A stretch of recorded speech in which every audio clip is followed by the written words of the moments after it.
Hello guys, तो आज start करते हैं तीसरा क्वेश्चन। एक्सप्लेन द ग्रोथ करो when a graph plotted between the growth of bacteria and time phase is called growth करो।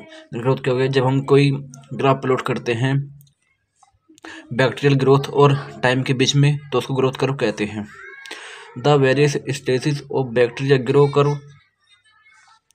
Growth curve are associated with morphological and physical alternation of the cells. जब cells की physical and physiological alteration होती है cell में और वो associate होती हैं, तो उसमें वेरियस स्टेज आती हैं जो ग्रोथ कराती हैं बैक्टीरिया को। तो ये ग्राफ है, ये इधर बैक्टीरियल सेल्स है।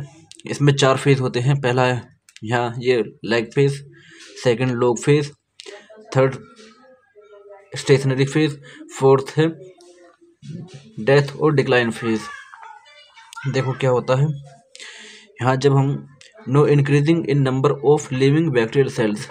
लैग फेज में क्या होता है, यानी नंबर ऑफ सेल्स का, बैक्टीरियल सेल्स का इंक्रीज नहीं होती, क्योंकि हम बैक्टीरियन जो कल्चर मीडिया हम वो बिल्कुल ही तैयार करे हुए होते हैं।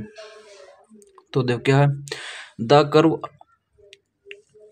shows the following 4 phases in bacterial growth curve. जो हमारा कर्व है उसमें 4 फेज दिखा रहा है बैक्टीरियल ग्रोथ कर्व में। तो पहला है lag phase, no growth because culture media is just prepare. मतलब क्या है, इसमें जो हमारा लैग फेज, इसमें बैक्टीरियल ग्रोथ नहीं होती। कब से? 2 से 3 घंटे तक इसमें ग्रोथ नहीं होती, क्योंकि हमारा जो न्यूट्रिएंट्स है वो अभी हमने उसमें एंटर किया है कल्चर मीडिया में।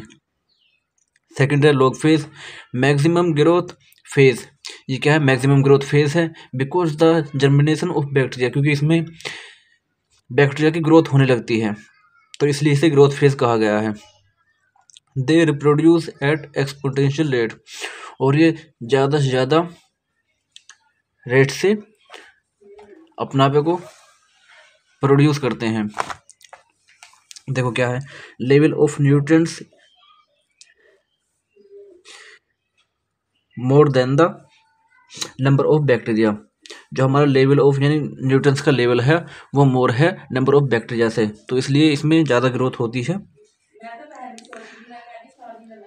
लॉग फेज में। तो थर्ड है stationary phase, growth stop and it may be stationary because number of birth is equal to number of death. देखो क्या होता है इसमें, हमारा जब न्यूट्रिएंट्स बैक्टीरिया ले रहे हैं तो एक टाइम ऐसा आता है कि ग्रोथ होनी रुक जाती है। मतलब number of nutrients is equal to number of the bacteria हो जाता है। मतलब यह है कि ग्रोथ वो हमारा न्यूट्रिएंट्स कम होने लगता है और ग्रोथ बैक्टीरिया की ज़्यादा हो जाती है। तो यहाँ हमारा स्टेशनरी फेज आ जाता है, जो कि जब हमारा न्यूट्रिएंट्स कम हो जाएगा तो डेथ भी होगी बैक्टीरिया की। तो इसी वजह से हमारा नंबर ऑफ जो बैक्टीरिया बर्थ हैं वो इक्वल टू होते हैं नंबर ऑफ डेथ के। It happen due to lack of nutrients medium. देखो यही तो है कि ये हो सकता है न्यूट्रिएंट्स की कमी से, जो हमारा डेथ हो रहे हैं बैक्टीरिया वो न्यूट्रिएंट्स की कमी की वजह से हो सकते हैं। फोर्थ है decline phase, death phase bacteria start dying because number of bacteria less than the level of nutrients medium. देखो क्या होता है, डेथ फेज में हमारे बैक्टीरिया मरने लगते हैं, डेथ होने लगती है उनकी, क्योंकि नंबर जो हमारा बैक्टीरिया का है वो मोर हो जाता है लेवल ऑफ न्यूट्रिएंट्स से। मतलब हमारा लेवल जो है न्यूट्रिएंट्स का वो कम हो जाता है और बैक्टीरिया का लेवल्स जो है वो ज़्यादा हो जाता है। तो एक factor affecting of bacteria growth है, जो हमारा बहुत इंपॉर्टेंट क्वेश्चन है।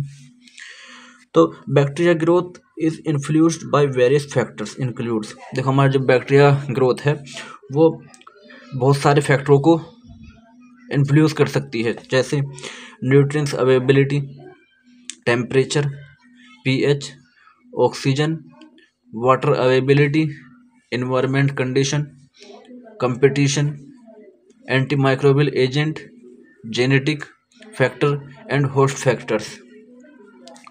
तो जो ये फैक्टर्स हैं ये हम अगली वीडियो में डिस्कस करेंगे।